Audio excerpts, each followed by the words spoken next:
Hello friends, मैं मनीष दुबे और आप देख रहे हैं आपका अपना फेवरेट यूट्यूब चैनल बनारसी गुरु मनीष। आज हम आए हुए हैं वोल्टास की 1.5 टन नॉन इन्वर्टर एसी की कंप्लेन पर। तो यहाँ पर जब हम आकर के एसी को ऑन किया और हमने चेक किया तो इसमें गैस बिल्कुल भी नहीं है और ये एसी काफ़ी दिनों से चली भी नहीं है। जैसा कि सर का कहना है कि ये एसी जो है काफ़ी दिनों से बंद पड़ी हुई है, लगभग 1 या 1.5 साल के आसपास ये एसी बिल्कुल चली ही नहीं। तो हम आया और एसी को ऑन किया और ऑन करने के बाद जब हमने इसका गैस चेक किया तो इसमें गैस बिल्कुल भी नहीं थी। तो उसके बाद हम पहले इसके कंप्रेसर की कंडीशन चेक कर लेंगे कि कंप्रेसर का कंडीशन कैसा है, वो कहीं ऐसा तो नहीं वो ख़राब है या पंपिंग लेस है। तो इसके लिए हमने डिस्चार्ज लाइन खोल लिया और डिस्चार्ज लाइन खोलने के बाद हमने एसी को ऑन कर दिया और ऑन करने के बाद इसका हम प्रेशर चेक कर रहे हैं कि प्रेशर हमारा कितना है। तो यहाँ पर जब हमने चेक किया तो इसका प्रेशर भी हमारा सही बता रहा था।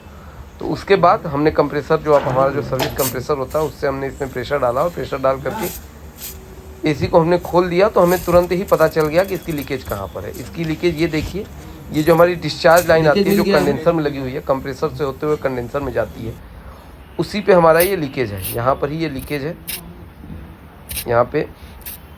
तो इसी लीकेज को हम रिपेयर करेंगे और रिपेयर करने के बाद फिर से हम प्रेशर डाल करके चेक करेंगे। तो चलिए इसको रिपेयर करते हैं। यहाँ देखिए आप, बहुत ही बारीक आपको दिख रहा होगा, यहीं जस्ट यहीं पर लीकेज हमारा हो चुका है। ये होता क्यों? क्योंकि पाइप जब हमारी कभी कभी पुरानी हो जाती है, पतली हो जाती है, तो उसकी वजह से यहाँ पर लीकेज होता है। लेकिन यहाँ पर क्या दिक्कत थी, एक रबड़ लगा रहता है वाइब्रेशन रोकने के लिए, वही रबड़ घिस करके उसकी वजह से यहाँ पर लीकेज हो गया था। तो यहाँ लीकेज है। अब हम क्या करेंगे, हम सबसे पहले जो हमने इसमें प्रेशर डाला था वो प्रेशर हमने बाहर निकाल दिया और प्रेशर बाहर निकालने के बाद अब हम जो है इसमें ब्रेजिंग करेंगे। एक बात का ज़रूर ध्यान दीजिएगा, जब भी आप ब्रेजिंग करें, चाहे इंडोर यूनिट हो चाहे आउटडोर यूनिट हो, ये ज़रूर कंफर्म कर लिया कीजिए कि मशीन में किसी भी प्रकार का कोई प्रेशर ना हो। और दूसरा, जो हम गर्म करेंगे तो उससे हीट जनरेट होगी और प्रेशर बनेगा। तो प्रेशर निकलने के लिए भी कोई ना कोई रास्ता जरूर है। जैसे कि यहाँ पर हमने डिस्चार्ज लाइन खोल दी थी तो उससे भी हमारा प्रेशर आसानी से निकल जाएगा। तो इस बात का ज़रूर ध्यान दें कि जब भी आप ब्रेजिंग करें तो पहला तो उसमें किसी भी प्रकार का कोई एयर ना हो, कोई गैस ना हो। और दूसरा ये कि जब हम ब्रेजिंग करें तो उसकी हीट को निकलने के लिए कहीं ना कहीं से थोड़ा बहुत रास्ता हो, जिससे कि जो है आराम से गैस बाहर निकल जाए और कहीं जो कमज़ोर पाइप होगी वहाँ से वो फटे ना। तो सेफ्टी का ज़रूर ध्यान दीजिए जब भी आप ब्रेजिंग का काम करें या गैस चार्जिंग का जब भी आप काम करते हैं। तो यहाँ पर हमने ब्रेजिंग कर ली है और ब्रेजिंग हमारी कंप्लीट हो गई। अब हम उसके बाद हम क्या करेंगे, हम फिर से जो है हमने डिस्चार्ज लाइन जो हमने खोली हुई थी उसको हम कस के फिर उसके बाद इसमें प्रेशर डालेंगे और लगभग 250 से 300 PSI प्रेशर डालेंगे और फिर लीक टेस्ट करेंगे कि यहाँ पर लीकेज जो हमने बनाया है वो लीकेज हमारा सही हुआ कि नहीं और अदर कोई और लीकेज तो है कि नहीं इस एसी में, ये भी हम ज़रूर चेक करेंगे। तो यहाँ पर हमने कस लिया और हमने कंप्रेसर ऑन लग कर दिया है और अब यहाँ पर हम लगभग 220 से 250 PSI के आसपास हम प्रेशर इसमें डालेंगे, यही चेक करने के लिए कि इसमें लीकेज हमारा कंप्लीट बन गया है या नहीं बन गया है। तो यहाँ पर हमारा प्रेशर जा रहा है। तो फ्रेंड्स, आपको ये बता रहे थे कि जब भी आप ब्रेजिंग का काम करें तो सुरक्षा का ज़रूर ध्यान दें। कभी भी जो है ओवर कॉन्फिडेंस में गैस चार्जिंग का काम करें तो वो न करें। सारी चीज़ों को बारीकी से चेक करके उसके बाद ही जो है ब्रेजिंग का काम करें या फिर गैस चार्जिंग का काम करें, नहीं तो हादसे हो सकते हैं। ये मैं बार बार अपनी वीडियोज़ में बताता हूँ। यहाँ पर लगभग अभी 20-30 PSI के आसपास गैस प्रेशर जा चुका है और यहाँ पर हम लगभग इसमें 250 PSI प्रेशर डालेंगे, ये चेक करने के लिए कि हमारी मशीन में और कहीं लीकेज है या नहीं है। और जो हमने यूनियन भी खोला हुआ था, जो हमने डिस्चार्ज लाइन खोला हुआ है, वहाँ पर भी जो नट हो सकता है कभी कभी ढीला हो जाता है या फ्लेयर हमारा ख़राब हो जाता है, तब भी लीकेज होता है, तो वो भी लीकेज हम चेक कर लेंगे। और जो हमारे वाल्व हैं, जहाँ से हम एलंकी वाल्व जो टाइट करते हैं, वहाँ पर भी लीकेज हम चेक कर लेंगे।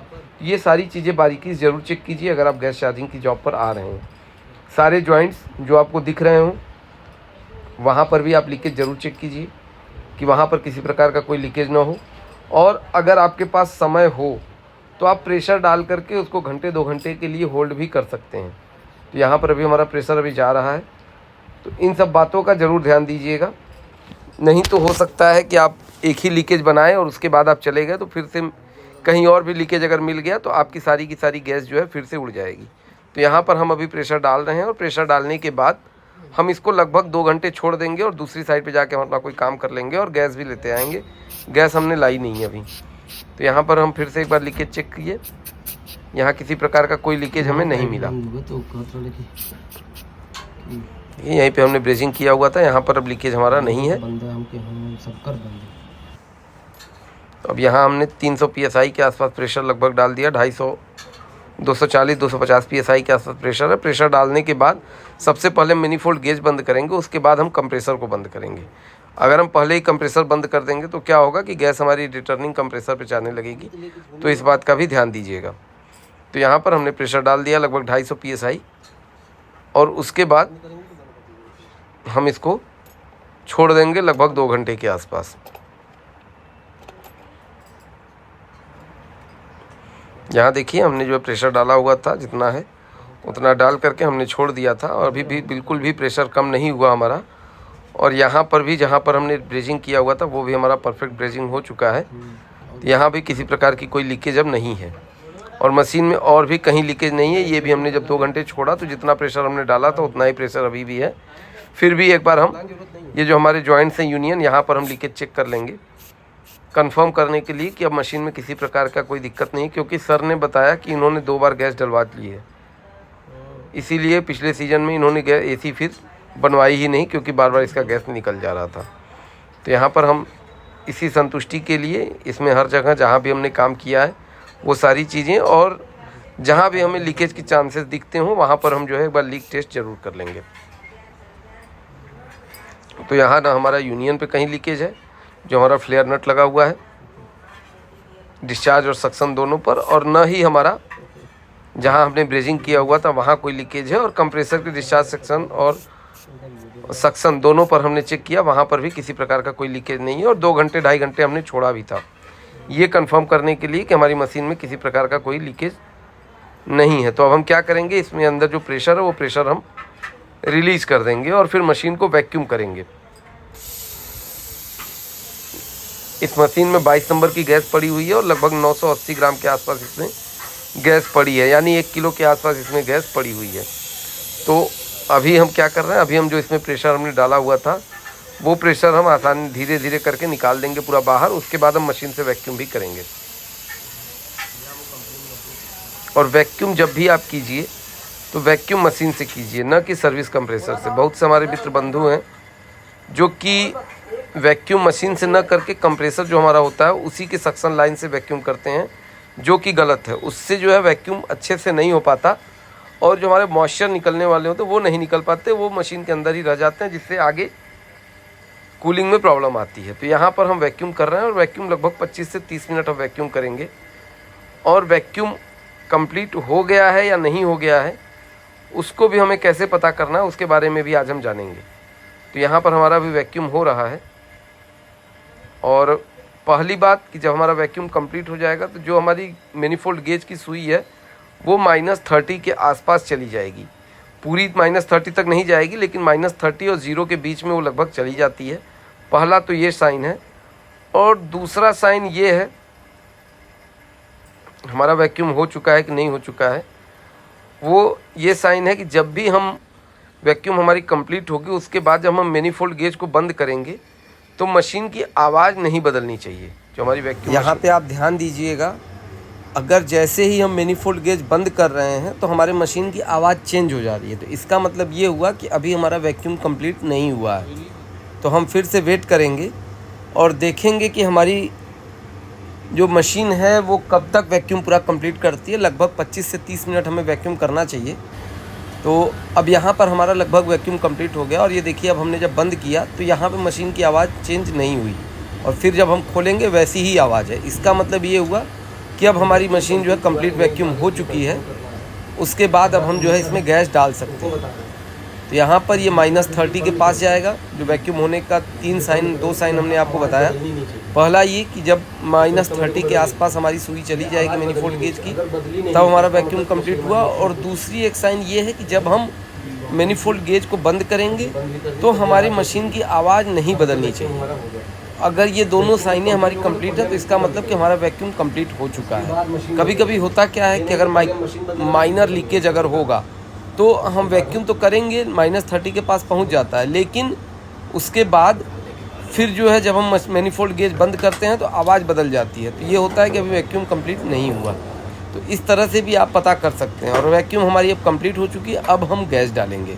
तो गैस हम किस तरह से डालेंगे ये हमने आपको बहुत बार बताया है, और हर गैस चार्जिंग की वीडियोस में ज़रूर बताते हैं कि जब भी आप गैस डालिए बाई वेट डालिए, यानी मशीन पे जितना लिखा हुआ है उतना ही डालिए, तौल के डालिए और मशीन बंद करके डालिए। कभी भी रनिंग में गैस डालने की कोशिश मत कीजिए। और अब की जो गैसें आती हैं R32 और R410, ये दोनों तो भूल कर भी आपको रनिंग में नहीं डालना है। तो यहाँ पर हमने गैस सिलेंडर लगा लिया, और जो सिलेंडर से पाइप जो कनेक्ट है हमारी मैनिफोल्ड गेज में, उसमें हल्की सी एयर होती है। तो सिलेंडर हम खोल लेंगे हल्का सा वाल्व उसका, उसके बाद जो हमारी रेड लाइन है उसको हल्का सा खोल करके हम जो पाइप में एयर होगी वो एयर हम निकाल लेंगे। यहाँ पे हमने एयर निकाल लिया। अब उसके बाद सिलेंडर उल्टा, देखिए हमारा सिलेंडर जो है हमने उल्टा किया हुआ है, और गेज को खोल दिया। और खोलने के बाद अब ये हमारी गैस जितना इसको ज़रूरत है, यानी मशीन को जितनी ज़रूरत है उतनी ये गैस अपने आप ले लेगी। हमें दोबारा गैस डालने की ज़रूरत भी नहीं पड़ेगी। यहाँ पर हम जो है सिलेंडर उल्टा है और हमने जो है गैस खोल दिया, और ये प्रॉपर तरीके से पूरी की पूरी गैस अब अंदर जा रही है। 1 किलो लगभग इसमें पड़ा हुआ है, और हमारे सिलेंडर में भी 1 किलो ही गैस है, उससे ज़्यादा गैस नहीं है। तो इसके लिए हमें कोई दिक्कत नहीं है। हम बंद मशीन में पूरी की पूरी एक बार में खोल करके लिक्विड फॉर्म में, सिलेंडर हमारा उल्टा होगा, इस बात का ध्यान दीजिएगा। सिलेंडर हमें उल्टा करके गैस डालनी है, यानी लिक्विड फॉर्म में गैस डालनी है। सीधी करेंगे तो वेपर में जाएगी। हमें बंद मशीन में जब डालना है लिक्विड में डालना है। तो यहाँ हम लिक्विड में ही गैस डाल रहे हैं, और एक ही बार में पूरी गैस डाल दे रहे हैं। अगर हम वैक्यूम बढ़िया से किए रहेंगे, अगर हमारा फ़िल्टर और कैपिलरी चोक नहीं होगा, तो हमारी गैस पूरी की पूरी एक बार में ही चली जाएगी। तो यहाँ पर देखिए हमने लगभग पूरी गैस डाल दी, और टंकी अब हमारी लगभग खाली हो चुकी है। तो हम वेट करेंगे कब तक जो है ये पूरी चली जाए, और जाने के बाद जब हमारी गैस कंप्लीट मशीन में चली जाएगी, तब उसके बाद हम लगभग 3 से 4 मिनट तक मशीन को छोड़ देंगे, मशीन को चालू नहीं करेंगे। क्योंकि जो हमने गैस डाली हुई है वो लिक्विड फॉर्म में डाली हुई है, वो धीरे धीरे करके कंप्रेसर में वेपर में जब कन्वर्ट हो जाएगी, उसके बाद अब मशीन जब चालू करेंगे तो हमारी मशीन प्रॉपर तरीके से वर्क करेगी, और किसी भी प्रकार का कोई हादसा नहीं होगा। एक बात का और ध्यान दीजिएगा कि जब भी आप गैस डालें, गैस डालने के बाद मशीन चालू करने से पहले आप मशीन से कुछ दूरी पर हो जाएं, क्योंकि अगर कोई हादसा होना होगा तो आप दूरी पर रहेंगे तो आपको कोई नुकसान नहीं होगा। यहाँ हमने मशीन चालू कर दी, और लगभग 3 से 4 मिनट बाद जब हम आकर के यहाँ पे देखें तो यहाँ पे देखिए 40 PSI के आसपास प्रेशर भी दिखा रहा है, और यहाँ पर अभी थोड़ी बहुत आइस आई है। जो डिस्चार्ज लाइन है, यानी पतली वाली लाइन पे आइस आ रही है। इसका मतलब ये हुआ कि गैस कम है, लेकिन ऐसा कुछ नहीं है, क्योंकि अभी गैस पूरी तरह से रन नहीं की है, इसकी वजह से आइस आ रही है। थोड़ी देर ये चलेगा, उसके बाद जैसे जैसे प्रेशर बढ़ेगा ये आइस हमारी चली जाएगी। तो अभी हम वेट करेंगे उसका, लगभग 10 मिनट हम AC के चलने का वेट करेंगे, और देखेंगे कि हमारी ये आइस जा रही है या नहीं जा रही है। तो यहाँ पे आप देख सकते हैं, यहाँ पे आइस धीरे धीरे यहाँ से भी चली गई, और ऊपर भी आइस बनी हुई थी, ये भी आइस हमारी पूरी तरह से चली गई है। तो फ्रेंड्स, आपसे एक निवेदन है कि अगर आपको हमारी वीडियो अच्छी लगी हो और आपने हमारी वीडियो से कुछ नया सीखा हो, तो प्लीज़ हमारी वीडियो को लाइक कीजिए। और अगर आप फेसबुक पर देख रहे हैं तो हमारे पेज को फॉलो कीजिए, और अगर आप यूट्यूब पर देख रहे हैं तो बनारसी गुरु मनीष चैनल को सब्सक्राइब कीजिए। आपके एक सब्सक्रिप्शन से और एक शेयर से हमें प्रेरणा मिलती है कि हम आगे और भी वीडियोज़ बनाएँ, और आपका और हमारा दोनों लोगों का ज्ञानवर्धन करें। तो यहाँ पर देखिए हमारी जो गैस है वो लगभग 60 PSI के आसपास ये धीरे धीरे जाना शुरू हो गई है। ये लगभग 65 से 70 PSI के आसपास जाएगी, जबकि हमने इसमें दोबारा गैस नहीं डाली। जो गैस हमारी शुरू में पड़ी हुई थी बस वही गैस है, और उसी पे ये चलते जा रही है। यहाँ देखिए 80 PSI गैस चली है। इस मेथड से अगर आप AC में गैस डालते हैं तो कभी भी किसी भी प्रकार का कोई हादसा नहीं होगा। यहाँ देखिए ये सक्शन लाइन पर भी अब जो है स्वेट बनने लगा, यानी पानी की बूंदें बनने लगी हैं, यानी रिटर्निंग भी हमारी अच्छी खासी आ रही है। तो जब भी डालिए लिक्विड में मशीन को बंद करके, क्योंकि गैस भरते वक्त ही अक्सर हादसे होते हैं, थोड़ी सी लापरवाही से ही नुकसान हो जाता है। तो फ्रेंड्स, अब ये हमारी जॉब लगभग कंप्लीट हो गई है। हमने पूरा का पूरा इसमें गैस भी डाल दिया, अपना मैनिफोल्ड गेज भी निकाल लिया, और यहाँ पर अब हम चलेंगे इंडोर के पास और देखेंगे इंडोर में हमारी कूलिंग कितनी आ रही है और एम्पियर हमारा कितना ले रहा है, जबकि हमने कुछ भी चेक नहीं किया। अब देखिए यहाँ पर 6 से 7 एम्पियर के आसपास, 6.67 एम्पियर के आसपास करंट ले रहा है, जो कि 1.5 टन मशीन के लिए सबसे परफेक्ट है। तो फ्रेंड्स, मिलते हैं इसी तरह किसी और नई वीडियो में। तब तक के लिए हर हर महादेव।